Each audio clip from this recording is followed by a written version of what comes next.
సంజీవ్ సన్యాల్ ఎవరైతే economic adviser గా ఉన్నారో భారత ప్రభుత్వానికి సంబంధించి ఆయన ఒక స్టేట్మెంట్ ఇచ్చారు. యాక్చువల్లీ అని చెప్పేది ఏంటంటే గవర్నమెంట్ ఏజెన్సీ మీరు ఇందాక డోజ్ గురించి మాట్లాడారు కాబట్టి యాక్చువల్లీ దానికి నేను లింక్ చేసుకుని నేను అడుగుతున్నాను సార్. యూఎస్లో ఎట్లాగైతే బ్యూరోక్రసీ పెరిగిపోయింది, విపరీతంగా డబ్బులు పక్కదారి పడుతున్నాయి. ఇందాక నేను ఎలాన్ మస్క్ ట్వీట్ కూడా చూస్తున్నాను, ఒక వీడియో రిలీజ్ చేశాడు. అసలు ఎంత దారుణంగా ఎన్ని ఏజెన్సీస్ ఎట్లా పనిచేస్తున్నాయి, ఎంత డబ్బులు పోతున్నాయి అనే దాని మీద ఒక వీడియో చేశారు. సో ఇప్పుడు మన దగ్గర కూడా కొంచెం అటు ఇటుగా నేను కొంచెం దగ్గరలో అనుకోవచ్చేమో, మరి సంజీవ్ సన్యాల్ ఏమంటున్నాడంటే మన దగ్గర కూడా విపరీతమైన గవర్నమెంట్ ఏజెన్సీస్ పెరిగిపోయాయి. సో దట్ మన ఆపరేషన్స్ స్ట్రీమ్ లైన్ చేయడానికి వీటిని రెడ్యూస్ చేస్తే, వాటిని తగ్గిస్తే బెటర్ అనేది ఆయన అంటున్న మాట. గవర్నమెంట్ ఎఫిషియన్సీ పెరగాలంటే అని ఒకసారి దీన్ని ఎక్స్ప్లెయిన్ చేస్తారా? అసలు ఆయన ఏమంటున్నారు, ఎందుకు ఇలాంటిది వచ్చింది? Prime ministers economic advisory council నుంచి వచ్చినటువంటి ఒక వ్యక్తి సంజీవ్ సన్యాల్ చేశాడంటే చిన్న విషయం ఏం కాదు, మంచి అంశమే ఇది. చెప్పండి సార్. ఫస్ట్ సాయి గారు ఒక ఎగ్జాంపుల్ తీసుకుందాం. మన దగ్గర చాలామంది గవర్నమెంట్ ఎంప్లాయీస్ ఏం చేస్తారో ఎవరికి తెలియదు కూడా. మనం కొన్ని స్టోరీలు కూడా విన్నాం, కొంతమంది చనిపోయిన తర్వాత వాళ్ళ పెన్షన్లు శాలరీలు పోతున్నాయి అని చెప్పేసి, పెన్షన్లు శాలరీలు రెండు పోతున్నాయి. చాలా డిపార్ట్మెంట్స్, మీరు ఎగ్జాంపుల్ ఇస్తాను మీకు, ఎక్కడ వెళ్ళక్కర్లేదు, రాజేంద్ర నగర్కి వెళ్ళండి మీరు. గుడ్ ఐడియా, అగ్రికల్చర్ యూనివర్సిటీ మంచిదే, గవర్నమెంట్ అక్కడ చాలా డబ్బులు ఖర్చు పెడుతున్నారు, గ్రీన్ రెవల్యూషన్ వచ్చింది, అన్నీ ఇట్స్ గ్రేట్ థింగ్. కానీ చాలా మటుకు ఎఫిషియన్సీ ఏంటి దీనిది? What is the output? మన పిహెచ్డీస్ లాగా అయిపోతుంది సాయి గారు. మన దేశంలో చేసే పిహెచ్డీస్ ముందు కాపీ కొట్టాలి ఉండే, ఇప్పుడు కంట్రోల్ సి కంట్రోల్ వి కొట్టేస్తే అయిపోతుంది. అది కాపీ కొడతారు, చాట్ జీపీటీ ఉంది, చేసుకోవచ్చు, ఈజీగా పిహెచ్డీలు చేసుకోవచ్చు. పిహెచ్డీ రెలవెన్స్ ఏంటి? పిహెచ్డీని మీరు మార్కెట్కి తీసుకురాగలరా? దాని ప్రొడక్షన్ దానికి తీసుకురాగలరా? కనయ్య కుమార్ చేసినట్టు పిహెచ్డీ చేస్తారా? ఆఫ్రికాలో ఉన్న కోతుల గురించో లేకుంటే దేని గురించో పిహెచ్డీ చేస్తారా? ఇది మెయిన్ పాయింట్ అన్నమాట. So what are you trying to do? Government efficiency ఏంటి? ఇక్కడ ప్రాబ్లం భారతదేశంలో ఏంటంటే, మన స్టేట్లో కూడా, తెలంగాణలో కూడా గవర్నమెంట్ ఉద్యోగం కావాలి. ఎందుకండి? ఒకటి స్టెబిలిటీ, మిమ్మల్ని ఎవరు తీసేయడు, అంత మటుకు లంచాలు తీసుకున్నట్టు పట్టుకుంటే అప్పుడు కూడా సస్పెండ్ చేసి 6 నెలలతో మళ్ళీ వచ్చేస్తారు రిటర్న్. సెకండ్, మీరు ఉద్యోగానికి వెళ్ళక్కర్లేదు, వెళ్ళకపోతే కూడా మీకు జీతం వస్తుంది. మూడోది, మీరు వెళ్ళి ఎఫిషియెంట్గా ఉంటే మీ మీద వేసేస్తారు అన్ని పనులన్నీ, అదొకటి ఉంటుంది. మీరు చూడండి, నేను చెప్పలేదు, రేవంత్ రెడ్డి గారు చెప్పారు ఇది, ఈ స్టేట్మెంట్. ఆయన ఏమన్నారు, టీచర్స్కి ఆ రోజు లాల్ బహదూర్ స్టేడియంలో అపాయింట్మెంట్ లెటర్ ఇస్తున్నప్పుడు ఏం చెప్పారు? పిల్లలు గవర్నమెంట్ స్కూల్కి ఎందుకు రావట్లేదు? ఈవెన్ ఆటో రిక్షా డ్రైవర్స్, ఇంకా మిగతా చిన్న లోవర్ లెవెల్లో ఉన్న కమ్యూనిటీలో ఉన్న వాళ్ళు కూడా వాళ్ళ పిల్లల్ని ప్రైవేట్ స్కూల్కి పంపిస్తున్నారు. I'm not decrying auto rickshaw drivers, they very good actually. వాళ్ళ ఎకనామిక్ స్టేటస్ చూస్తే చాలా బాధ అనిపిస్తుంది మనకి. ఈవెన్ పని మనుషులు కొడుకులు కూతురు కూడా వాళ్ళకి స్కూల్కి పంపిస్తున్నారు, గవర్నమెంట్ స్కూల్ కాకుండా ప్రైవేట్ స్కూల్ పంపిస్తున్నారు. ఎందుకని అడిగారు? ఎందుకంటే ఇదే ప్రాబ్లం. మీరు you are not creating the necessary infrastructure.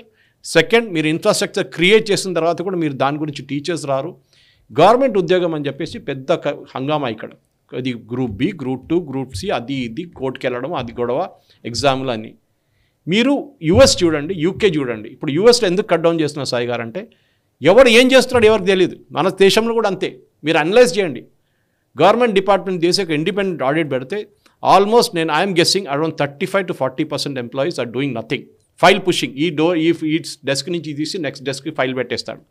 కావాలన్నా ఈ ఎలక్ట్రానిక్ రోజులు ఇదంతా కావాలన్నా సాయి గారు? ఇది నేను అడిగే ప్రశ్న అన్నమాట. సో డెఫినెట్గా ఎగ్జాంపుల్ తీసుకుందాం సాయి గారు. గవర్నమెంట్ ఆఫ్ ఇండియా మోదీ గారు వచ్చిన తర్వాత ఏం చేశారు? ఎయిర్ ఇండియా అమ్మేశారు కదా. అట్లాంటి చాలా ఉన్నాయి. ఇప్పుడు కూడా మన దగ్గర మొన్న Anand Ranganathan was giving a speech in Calcutta. ఆయన చెప్పిన మాటల్లో యాజ్ పర్ హిమ్ ఆల్మోస్ట్ 17 నుంచి 21% దాకా మన యూనియన్ బడ్జెట్ డబ్బులు పబ్లిక్ సెక్టర్ అండర్టేకింగ్స్లో పెడుతున్నారు. అది కూడా most of the 440 public sector undertakings పనిచేయట్లేదు. అప్పుడు కూడా వాళ్ళ మీద డబ్బులు పెడుతున్నారు. గవర్నమెంట్ రీక్యాపిటలైజేషన్ చేశారు బ్యాంక్స్కి. ఎందుకు చేయాలి Sai garu? Why should government put tax payers money to recapitalisation banks? మంచిదే, ఒక వైపు చూస్తే బ్యాంక్స్ క్లీనప్ అయిపోయినాయి చాలా మటుకు, ఎన్పిఎస్ అన్ని చాలా క్లియర్ అయిపోయింది. కానీ why should government invest? Government is not in the business of running business అని మోదీ గారు చెప్పారు. కానీ బాధ ఏమనిపిస్తుందంటే, Modi garu is not kept up to that word. Disinvestment చేయలేకపోతున్నారు ఆయన.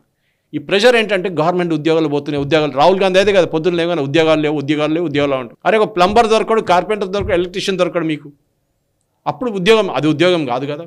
పాండబా పెడితే ఉద్యోగం కాదు కదా. పకోడాలు నమ్మితే ఉద్యోగం కాదా? ఎవరన్నారండి? వాడు మాకన్నా ఎక్కువ సంపాదిస్తాడు వాడు. ప్రాబ్లం ఇది. ఇప్పుడు ఆర్డినెన్స్ బోర్డు తీసుకుంది. ఒక ఎగ్జాంపుల్ మీకు ఇస్తాను సాయి, హౌ ఇట్ సక్సీడెడ్. కావాలంటే చేయొచ్చు. 41 ఆర్డినెన్స్ ఫ్యాక్టరీస్ ఉండే సాయి గారు. అంటే ఆర్మీ కోసం ఎక్విప్మెంట్ తయారు చేసే ఆర్డినెన్స్ ఫ్యాక్టరీస్ 41. ఒకటి మన మెదక్లో కూడా ఉంది, ఐఐటి అక్కడే ఉండే మన దాకా. ఆ ఆర్డినెన్స్ ఫ్యాక్టరీస్ ఏం చేస్తుండే? రోజంతా ఏం పని లేదు, సాయంత్రం కాగానే 6 కాగానే వీళ్ళు ప్రొడక్షన్ మొదలు పెడతారు. అప్పుడు దాకా క్యారమ్ బోర్డ్ ఆడుకుని కూర్చుంటారు, ఆగానే మొదలు పెడతారు ప్రొడక్షన్. దాంట్లో ఓవర్ టైం తీసుకుంటారు. ఇది సో ఇట్లాంటిది మీరు బిలీవ్ చేయరు. 1772లో ఒక గన్ పౌడర్ ఫ్యాక్టరీ స్టార్ట్ చేశారు సాయి గారు, డచ్ ఆస్టెండ్ కంపెనీ అని. అది కూడా ఉన్నారు ఆర్డినెన్స్ ఫ్యాక్టరీలో మన దగ్గర. వాళ్ళు ఏం చేశారో ఎవరికి తెలియదు.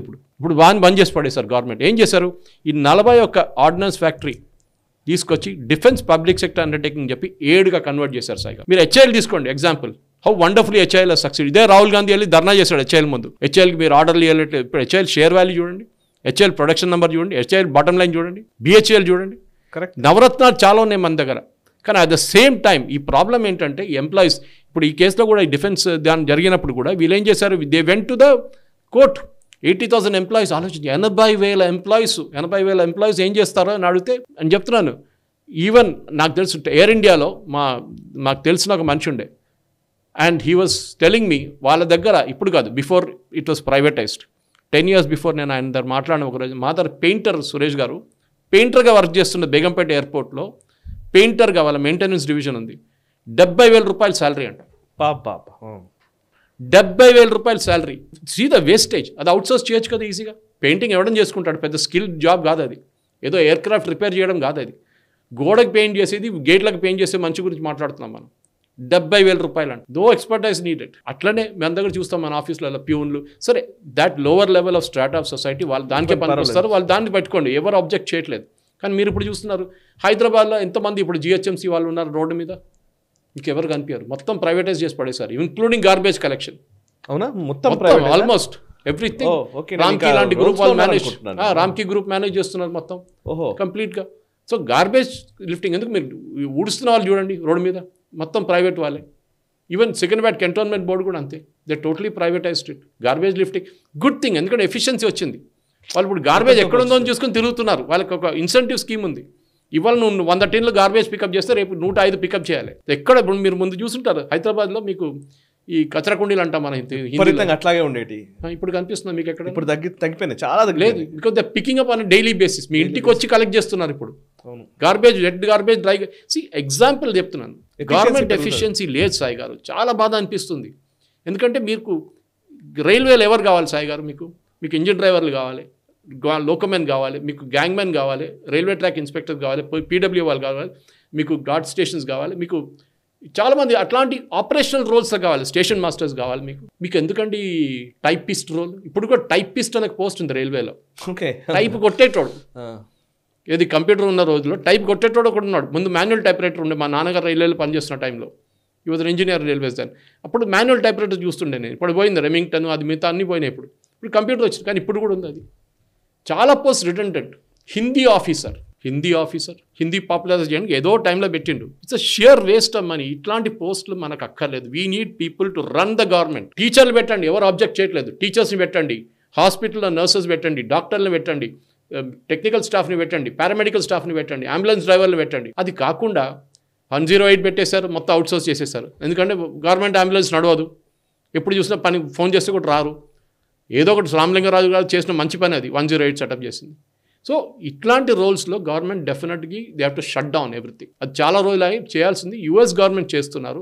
మన దగ్గర కూడా సంజీవ్ సాన్యాల్ గారు అదే చెప్పారు. ఆయన మన ఒక స్టోరీ చెప్పారు సాయి గారు, చాలా ఇంట్రెస్టింగ్. ఆయన వీడియో ఉంది యూట్యూబ్లో, కొంతమంది చూడొచ్చు, కావాలంటే మన లింక్ కూడా పెట్టచ్చు దీంట్లో. దాంట్లో ఆయన చెప్పారంటే ఆర్కియలాజికల్ సర్వే ఆఫ్ ఇండియాలో ఒక రూల్ ఉంది సాయి గారు. ఒక మాన్యుమెంట్ ఉంటే దాని చుట్టుపక్కన ఒక 150-200 మీటర్ ఏం కట్టకూడదు. Nothing should be built to preserve that structure.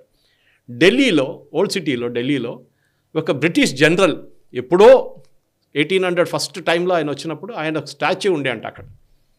అది బ్రిటిష్ వాళ్ళు ఆర్కియలాజికల్ సర్వే వాళ్ళు డిక్లేర్ చేసి వాళ్ళు పెట్టుకున్నారు. ఒక బ్రిటిష్ వాళ్ళు పోయిన తర్వాత దానికన్నా ముందు ఏమో ఆయన స్టాచ్యూ వాళ్ళ హోమ్ టౌన్ వాళ్ళు అడిగారంట ఇంగ్లాండ్ నుంచి, ఈయన స్టాచ్యూ ఇక్కడ ఢిల్లీలో ఉంది మాకు కావాలని చెప్తే మొత్తం కోసి తీసుకెళ్ళిపోయారు వాళ్ళు. కానీ అది ఇప్పుడు కూడా ఆర్కియలాజికల్ సర్వేగా మాన్యుమెంట్గా చూపిస్తున్నారు. స్టాచ్యూ లేదు, ఏం లేదు. దాంతో ఏమైంది, చుట్టుపక్కల ఏం కట్టలేకపోతున్నారు, రోడ్ వైడనింగ్ చేయలేకపోతున్నారు.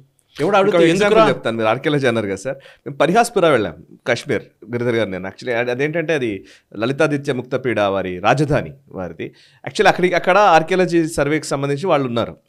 అక్కడ పర్మిషన్ కావాలి అంటే సార్, ఇప్పుడు మాకు ఫోన్లో రికార్డ్ చేయొచ్చు, కానీ కెమెరా ట్రైపాడ్తో కెమెరా తీసుకెళ్తే మాత్రం రికార్డ్ చేయడానికి వాళ్ళు అనుమతించారు. దానికి ఏం చేయాలి మరి? పోనీ నాకు పర్మిషన్ ఇవ్వండి అని అక్కడ ఉన్న వాళ్ళని అడిగిన, ఆర్కియాలజీ వాళ్ళు అడిగితే ఢిల్లీకి వెళ్ళి పర్మిషన్ తెచ్చుకోవాలట. పర్మిషన్ తెచ్చుకోవాలి. ట్రైపాడ్ ఏమో అలో చేయడు, బాబులు ఫోన్లో రికార్డ్ చేసుకోవచ్చు. నేను ఫోన్లోనే రికార్డ్ చేసా, సేమ్ క్వాలిటీ వస్తుంది. 4K టెక్నాలజీ వచ్చింది ఇప్పుడు. అది ఏం రూల్ అది? అది ఏమో తెలియదు, ఎందుకంటే ఎప్పుడో కూడా పెట్టిపోయింది ఆ రూల్. అది ఒక ఎగ్జాంపుల్ సాన్యాల్ గారు ఇది కూడా చెప్పారు, 800 గవర్నమెంట్ బాడీస్ ఉన్నాయి, దాన్ని ఈజీగా మర్జ్ చేస్తే 80 నుంచి 150 దాకా వచ్చేస్తుంది. మర్జ్ చేయడం, ఎవరిని సాక్ చేయడం అని చెప్పట్లేదు. సాక్ చేయడం అనగానే కమ్యూనిస్ట్ వాళ్ళు, కాంగ్రెస్ వాళ్ళు అందరు లేసి పుకార్లు చెప్తారు, చూడండి మోదీ గవర్నమెంట్ ఉద్యోగాలు తీసేస్తున్నారు, అది చేస్తున్నారు, ఇది చేస్తున్నారు, మోదీ గారు భయపడతారు. స్ట్రీమ్ లైనింగ్, మీరు ఏ జాబ్ అయినా చేయండి కానీ స్ట్రీమ్ లైనింగ్. ఒకటి మన దగ్గర తప్పు ఏంటంటే జాయిన్ చేస్తున్నప్పటి నుంచి రిటైర్ చేసేదాకా ఒక మనిషిని సాక్ చేయలేరు మీరు. ఫస్ట్ చేయగలరు అక్కడ కొన్ని రోజులకి, అంతే. మళ్ళీ తర్వాత మళ్ళీ వస్తాడు. Government expenditure the total revenue కొన్ని స్టేట్స్లో 85% సాయి గారు, 85%. అంటే మీకు వచ్చే 100 రూపాయల్లో 85% మీరు శాలరీస్ అండ్ పెన్షన్స్లో పెడుతున్నారు. దానికోసం మోదీ గవర్నమెంట్ వచ్చిన తర్వాత పాత పెన్షన్ సిస్టమ్ తీసేసి మళ్ళీ ఇప్పుడు కొత్తగా న్యూ పెన్షన్ సిస్టమ్ తీసుకొచ్చారు. నడిమిట్లో కాంట్రిబ్యూటరీ కూడా ఉండే. We cannot allow that. Arm ఫోర్సెస్లో ఏం చేస్తున్నారు, అగ్నివీర్ ఎందుకు తీసుకొచ్చారు, సేమ్ ప్రాబ్లం. ఎఫెక్టివ్నెస్ లేదు, కొత్త ఎక్విప్మెంట్ కొనడానికి డబ్బులు లేవు, మొత్తం పెన్షన్లోనే శాలరీనే పోతుంది. ఏమనంటే ఉద్యోగం, గవర్నమెంట్ ఉద్యోగం ఉంది కదా అంటారు. పెళ్లి చేసుకోవాలంటే అదే చాలా పెద్ద డిమాండ్, గవర్నమెంట్ ఉద్యోగం ఉంది. ఎందుకంటే వాడికి జీతం వస్తుంది నెలకి, వాడు పని చేయకపోతే కూడా ప్రాబ్లం లేదు, ఏదైనా ఎప్పుడు కావాలంటే లీవ్ తీసుకోవచ్చు. ఇట్లానే I'm not saying everybody is like that. చాలామంది ఎఫిషియెంట్గా గవర్నమెంట్ డిపార్ట్మెంట్లో పనిచేసిన వాళ్ళు ఉన్నారు, నాకు తెలుసు పర్సనల్గా. I seen in railways when my dad was working, చాలామంది ఉన్నారు. కానీ అది కాదు ఇప్పుడు పరిస్థితి. మీకు కొన్ని ఆర్గనైజేషన్ కావాలి సాయి గారు. ఫర్ ఎగ్జాంపుల్ ఆర్బీఐ మీరు రీప్లేస్ చేయలేరు, competition commission of India, SEBI, securities and exchange board of India, ఇట్లాంటి చాలా ఉన్నాయి. కానీ ఈ ఆర్గనైజేషన్స్ కావాలి. 840 ఆర్గనైజేషన్స్ని ఈజీగా. ఫర్ ఎగ్జాంపుల్ తీసుకుందాం, tariff commission, all India handloom board, all India handicraft board, central organisation of modernisation of workshops, Rashtriya Mahila Kosh. ఇది వీళ్ళు ఏం చేస్తున్నారు ఎవరికి తెలియదు. సో గవర్నమెంట్ ఏం చేస్తారు, వీళ్ళని బంద్ చేసి పడేసి ఎంప్లాయీస్ అంది మిగతా డిపార్ట్మెంట్ ట్రాన్స్ఫర్ చేసి పడే. ఏం కాలేదు, చాలా బాగా నడుస్తుంది, ముందు అట్లనే నడుస్తుంది, దానికన్నా బాగా నడుస్తుంది. ఫిలిమ్స్ డివిజన్ తీసుకోండి, మన దగ్గర పాత మనం చూస్తుంటాం, ఇప్పుడున్న పిల్లలు తెలియదు ఫిలిమ్స్ డివిజన్ అంటే ఏంటండి. మన సినిమా థియేటర్కి వెళ్తే ఫస్ట్ ఒక రీల్ చూపిస్తారు 10 నిమిషాలకి, ఫిలిమ్స్ డివిజన్ ప్రెసెంట్స్ అని చెప్పేసి. ఇప్పుడు అది లేదు మన సినిమా థియేటర్లో. Films division, directorate of film festival, national film archives of India, children's film society. ఎందుకంటే ఇది అన్నీ మర్జ్ చేసి గవర్నమెంట్ ఏం చేశారు, నేషనల్ ఫిలిం డెవలప్మెంట్ కార్పొరేషన్ దాని కింద పెట్టేశారు. ఏం కాలేదు, అంత బాగానే నడుస్తుంది ఇప్పుడు. సో డెఫినెట్గా డాజ్ టీమ్ యూఎస్లో ఎట్లా చేస్తున్నారో, Elon Musk and Vivek Ramaswamy, వాళ్ళకి ట్రంప్ ఇచ్చిన చాలా క్లియర్ మ్యాండేట్ ఏంటంటే, ఇక్కడున్న గవర్నమెంట్ డిపార్ట్మెంట్స్ చాలామంది యూఎస్లో according to I was hearing Vivek Ramaswamy speak, 90% మంది ఎంప్లాయీస్ డ్యూటీకి రారంట. ఏమనంటే మేము విల్ వర్క్ ఫ్రమ్ హోమ్ అంటారు. ఏది పోలీసు వాళ్ళు వర్క్ ఫ్రమ్ హోమ్ ఏంటండి పోలీసు డిపార్ట్మెంట్కి, అర్థం కాదు. కరెక్ట్. సో ఈ saying I'm going to shut it down. మీరు జాబ్కి రాకపోతే అంతే సంగతి, మిమ్మల్ని తీసేస్తాం. యూఎస్లో హైర్ అండ్ ఫైర్ పాలసీ ఉంది, మన దగ్గర చాలా ప్రాబ్లం అది. హైర్ అండ్ ఫైర్లో కోర్టుకి వెళ్తారు, గవర్నమెంట్ మీద ప్రెషర్ పెడతారు. So definitely time has come to lot of government department to shut down.